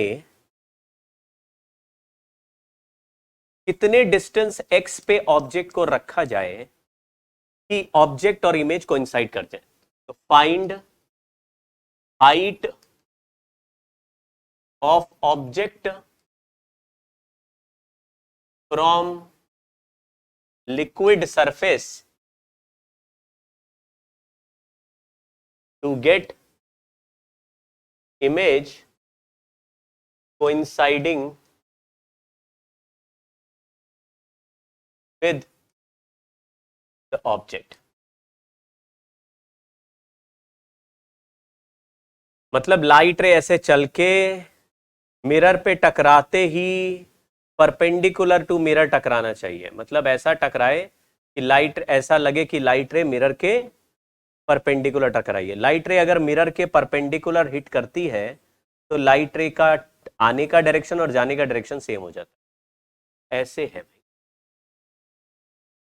एक ऑब्जेक्ट यहां रखा, यहां से लाइट रे टकराया सरफेस पे, सरफेस से टकराने के बाद थोड़ा सा लाइट रे ऐसे बेंड हो गया, बेंड होने के बाद मिरर पे टकराया परपेंडिकुलर, तो परपेंडिकुलर टकराने वाले लाइट रे ऐसा लगता है कि सेंटर ऑफ कर्वेचर से आ रहा है, सेंटर से कोई भी लाइट। यानी ऑब्जेक्ट ये रखा है, ऑब्जेक्ट से चलने वाला रे लिक्विड सरफेस से टकराने के बाद बेंड हो गया, बेंड होके टकराया ऐसे जैसे कि मिरर पे टकराता है परपेंडिकुलर। तो अगर लाइट रे किसी मिरर पे परपेंडिकुलरली टकरा जाए तो जिस रास्ते से लाइट रे आएगा उसी रास्ते से लौट जाएगा, रिवर्सिबिलिटी हो जाएगा। अगर उस रास्ते से लौटेगा तो यहां से फिर से बेंड होके यहीं पे इमेज बना देगा। तो आपको यह समझ में आ गया कि लिक्विड से बेंड होने के बाद, लिक्विड से बेंड होने के बाद लाइट रे ऐसा मुड़े कि उसको पीछे एक्सटेंड करने पर वो लाइट रे कहां से आता अपीयर हो, सेंटर से। सेंटर से क्यों? क्योंकि किसी भी सर्कल पे अगर परपेंडिकुलर ड्रॉप करोगे तो कहां से पास करेगा, सेंटर से। यानी इस मिरर पे अगर परपेंडिकुलरली लाइट टकराएगा तो वो लाइट रे पीछे एक्सटेंड करके सेंटर से आता अपीयर होगा। इसका मतलब है लिक्विड में ये ऑब्जेक्ट ऐसी जगह रखना चाहिए कि लिक्विड से रिफ्रैक्शन के बाद ऑब्जेक्ट का एपरेंट मतलब ऑब्जेक्ट का इमेज सी पे बन जाए। ऑब्जेक्ट यहां रखेंगे लेकिन मिरर को ऐसा लगेगा कि ऑब्जेक्ट शिफ्ट होके सी पे आ गया, तो मिरर को ऐसा लगेगा कि लाइट रे उसके पास सेंटर से आ रही है। और मिरर क्या बोलता है कि लाइट रे अगर सेंटर से आएगी तो जिस रास्ते पर लाइट रे आएगी उसी रास्ते पर हम लाइट रे को वापस भेज देंगे। तो इस मिरर को ऐसा लगना चाहिए कि लाइट रे उसके सेंटर से आ रही है, लेकिन लाइट रे सेंटर से आ रही है, मिरर को लगना चाहिए। ये ऑब्जेक्ट सचमुच सेंटर में नहीं रखोगे, क्योंकि अगर इस ऑब्जेक्ट को सेंटर में रखोगे तो ये जो लिक्विड भरा है ये इस ऑब्जेक्ट को शिफ्ट करके कहीं और पहुंचा देगा। तो हमको कहीं और रखना है जिससे शिफ्ट होके सेंटर तक पहुंचे। इसका मतलब है कि अगर अंदर कोई ऑब्जर्वर बैठा हो तो उसको ऐसा लगेगा कि ये ऑब्जेक्ट यहां एक्स पे नहीं रखा है, ऑब्जेक्ट यहां सेंटर पे रखा है। अगर ये हाइट h तक पानी भर दिया तो सेंटर से लेकर इस h हाइट तक का डिस्टेंस r माइनस h है। तो हमें सवाल में यह है कि एक्चुअल पोजीशन ऑब्जेक्ट की x है, एक्चुअल पोजीशन x है, लेकिन एपरेंट पोजीशन फॉर मिरर को ऐसा लगे कि वो पोजीशन r माइनस h है। अब एक्चुअल पोजीशन हमें पूछी गई है और एपरेंट पोजीशन मुझे पता है r माइनस एक्स। फॉर्मूला होता था, ये याद रखिए, कौन देख रहा है, मिरर देख रहा है। मिरर का मिरर जिस जहां पर है वहां का रिफ्रैक्टिव इंडेक्स 1 है, मैं उसको n को 1 कर दूंगा और बाहर वाला जो 1 है वो बदल के हो जाएगा 1/n। तो आपको बोलना है apparent position is equal to actual position divided by relative refractive index. अब एपरेंट पोजीशन की जगह मैंने r माइनस एच लिख दिया और एक्चुअल की जगह x लिख दिया और नीचे 1/n से डिवाइड कर दिया एपरेंट रिलेटिव रिफ्रैक्टिव इंडेक्स से। इसको इधर मल्टीप्लाई कर दो तो x का वैल्यू आ जाएगा r माइनस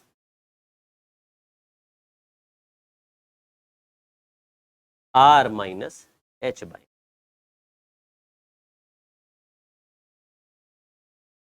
ऑब्जेक्ट को किस एक्चुअल डिस्टेंस x पे रखे कि इस लिक्विड के सरफेस को क्रॉस करते ही ऐसा लगे कि लाइट रे सेंटर से आ रही है।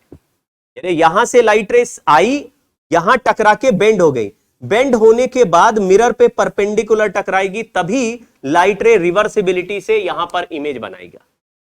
तो ये एक कॉन्सेप्ट है जो कि याद रख सकते हैं। क्या कॉन्सेप्ट है कि मिरर पे टकरा के अगर रिवर्सिबिलिटी लेनी है, यानी जहां पे ऑब्जेक्ट है, मैंने आपको एक बार पहले भी सिखाया था कि अगर किसी एक जगह पर लाइट रे का डायरेक्शन रिवर्स कर दे तो पूरा रास्ता थ्रू आउट पूरा रिवर्स हो जाता है। यानी एक पॉइंट से, जैसे सन रेज है, सन रेज आपकी तरफ मान लो एटमॉस्फेयर से घूम के टेढ़ा होते हुए ऐसे आ रही है। जैसे सनसेट के समय सन सामने होराइजन पे होता नहीं है, सनसेट के समय सन होराइजन से भी नीचे होता है। हमको लॉजिकली सन दिखना नहीं चाहिए, लेकिन सन नीचे चला गया है तो भी हमको दिखाई देता है। जैसे अर्थ हम यहां पे है और सन सामने नहीं होता, हमें सनसेट में सन सामने दिखता है लेकिन सामने होता नहीं, ये नीचे होता है। लेकिन क्या है, सन की रेज जो है, सन की नहीं, रेज, सन रेज जो है वो एटमॉस्फेयर से ऐसे गोल घूम के मेरे पास आती है। तो एटमॉस्फेयर से गोल घूम के आती है तो मुझे वो गोल घूम के आने वाले रेज को पीछे एक्सटेंड करके इमेज देखना होता है। तो तो हमें सन से रेज नीचे से घूम के आ रही है और हमें सन सामने दिखता है, तो ऐसे नीचे से घूम के आ रही है और सामने दिख रहा है।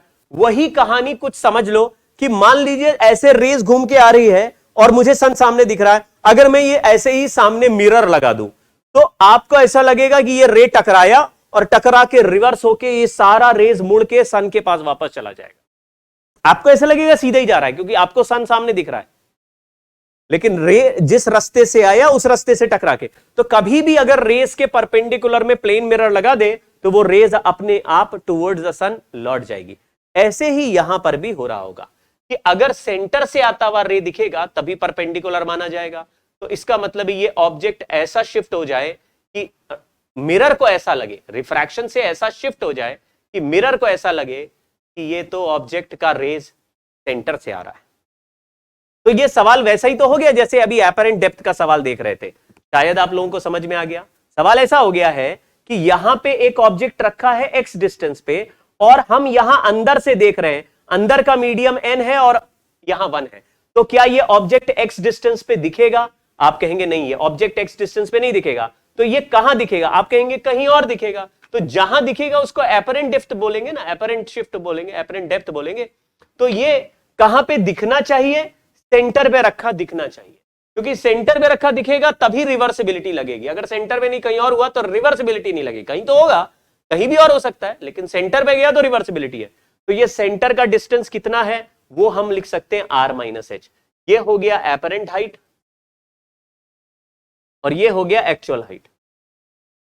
लेकिन हमने बोला जिस मीडियम से हम देखते हैं, अंदर से देख रहे हैं, यहां पे लिक्विड भरा हुआ है, अंदर से देख रहे हैं, तो जिस मीडियम से हम देखते हैं उस मीडियम को हम 1 कर देते, तो दूसरे मीडियम को हम 1/n कर देंगे, तो वो रिलेटिव रिफ्रैक्टिव इंडेक्स हो जाएगा।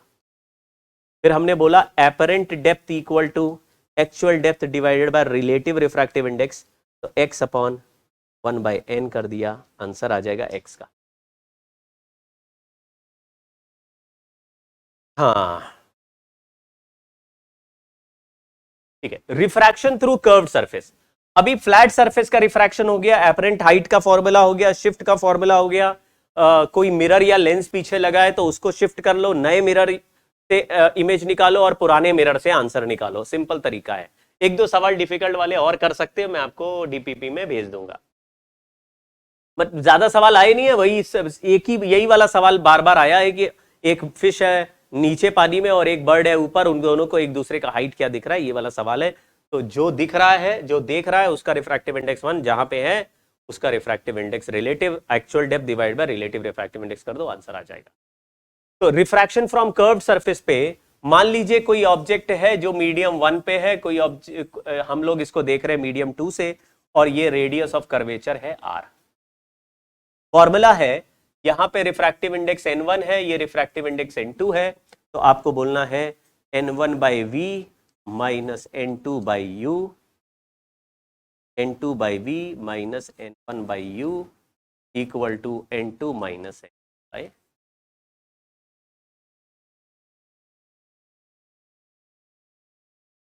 n1 first medium. First medium का मतलब है कि लाइट रे किधर से किधर क्रॉस कर रहा है, उसमें फर्स्ट मीडियम होता है और एक सेकंड मीडियम होता है। तो फर्स्ट मीडियम ऑफ लाइट है और n2 जो है सेकंड मीडियम है, और उसी सीक्वेंस में n2 माइनस n1/r करेंगे। साइन कन्वेंशन सेम है, साइन कन्वेंशन है पहले जैसा ही, direction of incident ray is positive,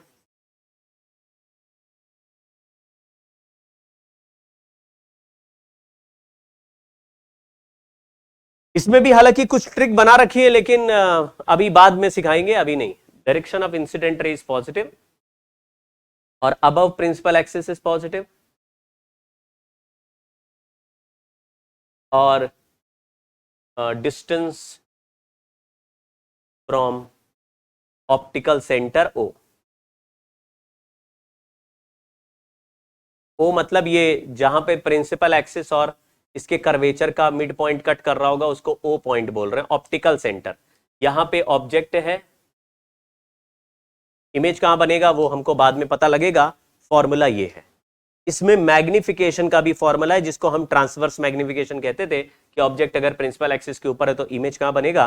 तो फॉर्मूले में पहले जैसे होता था कि height of image upon height of object, तो उसी फॉर्मूले को पहले बोलते थे माइनस वी बाई यू, अब नहीं बोलेंगे, अब माइनस नहीं लगाएंगे।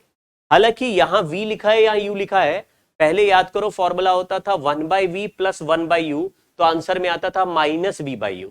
अब इस फॉर्मूले में है v n2/v माइनस n1/u, तो जो पहला टर्म है और जो दूसरा टर्म है दोनों के रेसिप्रोकल को रेशो ले लेना है। पहले आप याद कर लो, मतलब ऐसे भी याद कर सकते हो, कभी कंफ्यूज हो गए तो आप लिख के भी याद कर सकते हो। जैसे पहले होता था 1/v प्लस 1/u, तो 1/v का रेसिप्रोकल क्या है v, और 1/u का रेसिप्रोकल क्या है u, तो v/u माइनस के साथ आ जाता था, यहां प्लस है तो उसमें माइनस आ जाता था। अब यहां पे इसका रेसिप्रोकल कर दो, तो रेसिप्रोकल है v/n2 डिवाइडेड बाय इसका रेसिप्रोकल क्या है u/n1। ये ऐसे लिखोगे तो ट्रांसवर्स मैग्निफिकेशन का फॉर्मूला आ जाएगा। सर यहां माइनस नहीं लगाया, अरे यहां माइनस उस माइनस को काट दे रहा है।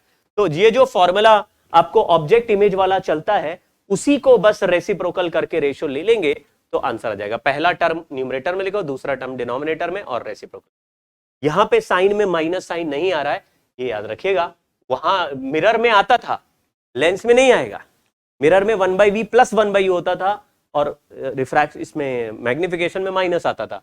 अब यहां पे इसमें ऑब्जेक्ट इमेज पता लगाने के लिए माइनस आ रहा है, मैग्निफिकेशन में प्लस आएगा।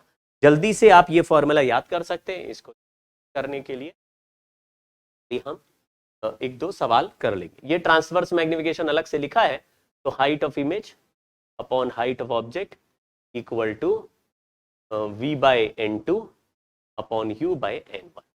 n1 n2 सवाल में दिए नहीं होते, आपको खुद जज करना होता है कि ऑब्जेक्ट से रे चला तो पहला मीडियम कौन सा है और क्रॉस करने के बाद का मीडियम कौन सा है। ठीक है, एक एक उसके लिए सॉल्व करेंगे। जरा एक सवाल आगे देखते हैं। लिखा है a paraxial beam of light incident on a glass hemisphere of radius r 6 centimetre in air as shown. The distance of point of convergence f from the plane surface of hemisphere. तो यहां पे ये पूछा गया है कि finally रे यहां से टकरा के फिर यहां से टकरा के यानी 2 बार रिफ्रैक्ट होके कहां पर कन्वर्ज होंगी या कहां पर फाइनली जाके मीट करेंगी प्रिंसिपल एक्सिस को। तो हमको यही सॉल्व करना है कि फाइनल इमेज कहां पे बनेगा। चलिए, तो 2 रिफ्रैक्शन सॉल्व करेंगे। यहां पे लिख दिया O1, यहां लिख दिया O2। ये सरफेस का रेडियस इंफिनिटी है और इस सरफेस का रेडियस r है। हालांकि इसको एपरेंट शिफ्ट वाले फॉर्मूले से भी कर सकते हैं, लेकिन एपरेंट शिफ्ट से भी करके दिखाऊंगा मैं, क्योंकि एपरेंट शिफ्ट में भी प्लेन सरफेस का कहानी था कि एक साइड एक्चुअल डेप्थ दिख रहा है h, तो आपको h अपॉन म्यू रिलेटिव कर दो, उससे आंसर आता था। लेकिन अब जनरल रिफ्रैक्शन के लॉ से भी करेंगे, r की जगह इंफिनिटी डाल। चलिए पहला वाला सॉल्व करते हैं। पैरेलल रेज आ रहे हैं यानी कि u इंफिनिटी है और ये रिफ्रैक्टिव इंडेक्स 1.5 है। इसका रेडियस r है और सेंटर कर्वेचर आगे की तरफ है, तो ये r पॉजिटिव है। राइट में रेस चल रहे तो राइट वाला डायरेक्शन पॉजिटिव है, लेफ्ट वाला नेगेटिव, राइट वाला पॉजिटिव, तो राइट में रे, तो राइट में ही सेंटर भी है, यानी रेडियस राइट की तरफ जा रहा है, तो r की जगह पॉजिटिव लिखेंगे। चलिए सॉल्व करते हैं। फाइनल मीडियम अपॉन v, पहला रिफ्रैक्शन सॉल्व करें, v1 लिख दिया, minus first medium upon u infinity है वो लिख दिया, equal to final medium upon first medium divided by r की जगह plus r, radius of curvature 6 centimetre है, r हो गया n2 minus n1 bye r। यहां पे r/2 करके फोकल लेंथ लिखना नहीं है, वो केवल मिरर में होता है। ये हो गया 0.5 बाय r करा तो 1/12 हो गया, प्लस में ही आ रहा है, तो 1.5 से मल्टीप्लाई और कर दिया, v1 का वैल्यू 18 सेंटीमीटर आया, वो भी प्लस में। इसका मतलब है यहां से 18 सेंटीमीटर पर पहला इमेज I1 बनेगा। ये डिस्टेंस 6 सेंटीमीटर है, तो यहां से 12 सेंटीमीटर आगे पर फर्स्ट इमेज बनेगा। लेकिन image made by first refraction will act as object for second refraction. तो हमने बोला फॉर सेकेंड रिफ्रैक्शन, और सेकेंड रिफ्रैक्शन ऑब्जेक्ट डिस्टेंस हो गया प्लस 12 सेंटीमीटर, आगे चला गया ना, ऑप्टिकल सेंटर से आगे चला गया। ऑप्टिकल सेंटर से आगे मतलब राइट साइड में यानी पॉजिटिव डायरेक्शन में चला गया, प्लस हमें V2 पता लगाना है, लेकिन अब रे चल रहा है 1.5 से 1 पे, तो सेकंड मीडियम 1 हो गया, तो 1/v माइनस 1.5 अपॉन u को +12 लिखा, इक्वल टू अभी second medium 1 minus 1.5 divided by r लेकिन इंफिनिटी है क्योंकि फ्लैट सरफेस है, तो ये वाला टर्म तो 0 कर दिया, और 1.5 से 12 को कैंसिल किया तो आ गया 3, नहीं कैंसिल किया तो आ गया 8, तो V2 का वैल्यू हो जाएगा +8 सेंटीमीटर फ्रॉम O2, यानी ये जो O2 वाला सेंटर है वहां से 8 सेंटीमीटर आगे इमेज बने। तो question is the distance of convergence of F from the plane surface, plane surface से 8 सेंटीमीटर पे पॉइंट ऑफ कन्वर्जेंस बन गया आंसर।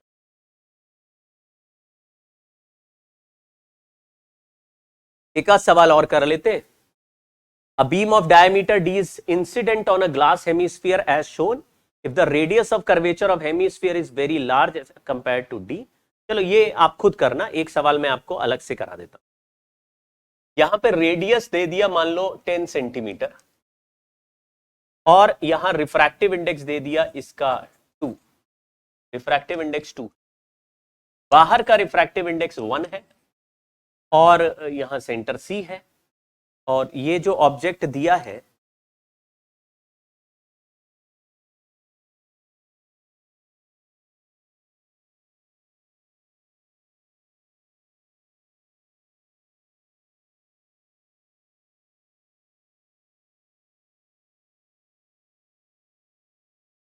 ट्वेंटी सेंटीमीटर पे रखा। क्वेश्चन पूछा कि इसमें यहां फाइनल इमेज सेंटर से बताना है, सेंटर C है बीच में, यहां सेंटर C, ठीक है। तो हम लोग बोला कि दो ऑप्टिकल सेंटर हो गए, पहला रिफ्रैक्शन O1 के रिस्पेक्ट में होगा, दूसरा O2 के रिस्पेक्ट में होगा, दो ऑप्टिकल सेंटर बना दिए O1 एंड O2। यहां बीच में प्रिंसिपल एक्सिस भी है, तो उसको भी आप देख, चलिए स्टार्ट करते हैं। तो पहला रिफ्रैक्शन O1 से, तो O1 यहां लिख दिया, फर्स्ट रिफ्रैक्शन सॉल्व कर रहे हैं। फाइनल मीडियम होता है ये, जैसे लाइट रे यहां से यहां जाएगा, तो पहला लाइट रे गया 1 से 2 पे, तो second medium upon V minus first medium upon U equal to second minus first by R की जगह +10 लिख दिया, क्योंकि लाइट रे भी राइट में चल रही है और सेंटर भी राइट में ही बैठा है, तो प्लस लिख दिया। यहां पे हो गया 1/10, ये है 1/20, इधर भेज देंगे, तो 2/V1 is equal to 1/10 minus 1/20, यानी 1/20 आ गया, कैंसिल किया तो V1 का वैल्यू +40 आ गया। तो +40 का मतलब है O1 से 40 सेंटीमीटर आगे यहां पे कहीं फाइनल इमेज बनना है। 40 सेंटीमीटर O1 से आगे बनेगा, तो O2 से कितना आगे बनेगा, तो आप कहेंगे O1 से O2 का खुद का डिस्टेंस 20 सेंटीमीटर है, डायमीटर है, रेडियस 10 सेंटीमीटर है, तो O2 से आगे चला गया 20 सेंटीमीटर पे पहला इमेज, तो हमारा जो ऑब्जेक्ट डिस्टेंस है वो +20 हो गया। अब O2 के रिस्पेक्ट में सॉल्व करेंगे, और रेडियस का वैल्यू -10 हो गया, क्योंकि सेंटर लेफ्ट में है और लाइट रे अभी भी राइट में जा रहा है। फिर हमने बोला कि अभी लाइट रे 2 से 1 में जा रहा है, सेकेंड मीडियम हो गया 1, तो 1/V minus 2/U equal to second medium minus first medium upon -10। इसको थोड़ा सॉल्व किया तो ये आ गया +1/10, और 1/V ये 2/20 यानी 1/10 भी इधर चला गया, तो 1/10 + 1/10, इसका मतलब है 1/5 आ जाएगा। तो V का वैल्यू आया 5 सेंटीमीटर फ्रॉम O2, यानी 15 सेंटीमीटर फ्रॉम सेंटर C। तो यहां 5 सेंटीमीटर पे फाइनल इमेज जाएगा। तो इस तरीके से क्वेश्चन सॉल्व किए जा सकते हैं, जिसमें पहले ऑब्जेक्ट्स, पहले सरफेस से जो रिफ्रैक्शन हुआ वो से इमेज निकाला, वही अगर तो दूसरा सरफेस भी है तो दूसरे बार भी रिफ्रैक्शन हो जाएगा, अगर एक ही सरफेस तो एक बार ही रिफ्रैक्शन कराओ। अब इसमें मैग्निफिकेशन अगर पूछा होता तो फर्स्ट मैग्निफिकेशन m1 का वैल्यू हो जाता, फर्स्ट मैग्निफिकेशन में ऑब्जेक्ट डिस्टेंस आ रहा, इमेज डिस्टेंस 40 आ रहा है और ऑब्जेक्ट डिस्टेंस 20 था, तो 20 यानी -20 था। लिखा v प्लस 40 बाई μ2 का वैल्यू 2 और u का value 20 divided by -20 divided by u इसका रिफ्रैक्टिव इंडेक्स 1, 20 करेंगे तो -1 हो जाएगा। पहला मैग्निफिकेशन -1 आया। सेकेंड मैग्निफिकेशन में इमेज डिस्टेंस आया 5 और ऑब्जेक्ट डिस्टेंस है 20, दोनों प्लस है, तो plus 5 by μ2 divided by plus 20 by μ1। तो इसको सॉल्व करा तो 5/10 हो जाएगा यानी 1/2 हो जाएगा। तो लिखा टोटल मैग्निफिकेशन, मैंने आपको बताया था अगर सक्सेसिव वो मैग्निफिकेशंस आते हैं तो सबको मल्टीप्लाई कर देते, तो -1 इंटू 1/2 यानी कि -1/2 टोटल मैग्निफिकेशन आएगा। आंसर हो गया। तो इस तरीके के सवाल आपको बच्चों देखने को मिल सकते हैं। इसमें प्रैक्टिस करने से ही मामला बेटर होता जाता है, जितना प्रैक्टिस करते जाएंगे उतना बेटर होता जाएगा। ठीक है, तो ये भी आप खुद करना। यहां पे वैसे तो थिन लेंस दे दिया है लेकिन दोनों साइड मीडियम अलग है, तो आपको पहला रिफ्रैक्शन सॉल्व करना, उससे इमेज बनेगा, फिर दूसरा रिफ्रैक्शन सॉल्व करना, उससे इमेज बनेगा। लेकिन if thin lens is separated by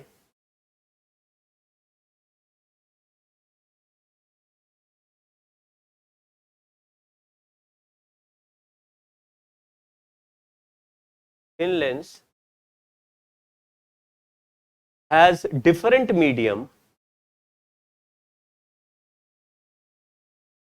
on both sides, इस तरह के क्वेश्चंस भी बहुत पूछे जा रहे हैं, तो मेरे को इसमें फास्टर और डायरेक्ट तरीका पता है, उसको डायरेक्ट कर सकते। थिन लेंस है मतलब जैसे पहले क्या कर रहे थे कि पहले ऑब्जेक्ट का इमेज निकाला O1 से, फिर जो पहला इमेज आया वो 40 सेंटीमीटर आया, तो दूसरे वाले के लिए ऑब्जेक्ट डिस्टेंस निकाला O2 से, क्योंकि दूसरा वाले का ऑप्टिकल सेंटर O2 है। तो अलग अलग O1 और O2 सॉल्व करने के लिए पहले O1 से डिस्टेंस ले रहे हैं, बाद में O2 से। लेकिन इस सवाल में लेंस इतना पतला है, वैसे तो 2 बार रिफ्रैक्शन होगा, इधर का मीडियम अलग है, इधर का मीडियम अलग है, तो दोनों अलग अलग इक्वेशन बनानी पड़ेगी, सेम इक्वेशन रिपीट नहीं होती, और इसमें लेंस फॉर्मूला भी नहीं लगता। लेकिन अगर ये दोनों सरफेस बिल्कुल पास पास है, थिन लेंस है, तो जितना डिस्टेंस ऑब्जेक्ट का पहले सरफेस से आएगा वही डिस्टेंस दूसरे के लिए, मतलब फर्स्ट का जो इमेज बनेगा सेकंड के लिए वही डिस्टेंस ऑब्जेक्ट डिस्टेंस हो जाएगा। तो आप कहेंगे यहां पे माइनस तो करना ही नहीं पड़ेगा, तो क्या कोई फास्टर तरीका हो सकता है? तो आपको इसमें डायरेक्टली सॉल्व करना है।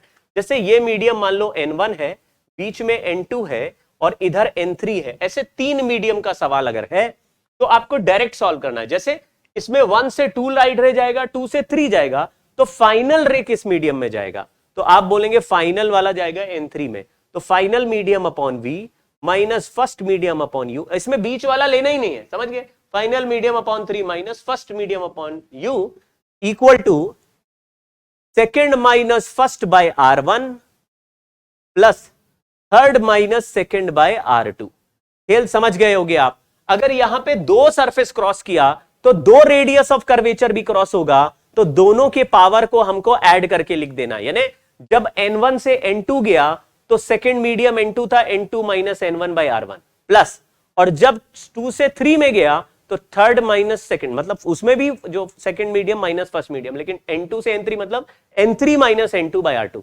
इसमें साइन के साथ वैल्यूज रखेंगे इस फॉर्मूले में तो आंसर आ जाएगा। ऐसे में मैग्निफिकेशन का फॉर्मूला भी V bye final medium upon U by first medium, इन्हीं दोनों के रेशियो से मैग्निफिकेशन भी बनेगा आपको। लेकिन कितने सरफेस हैं वो सारे सरफेस के पावर्स को ऐड करना पड़ेगा।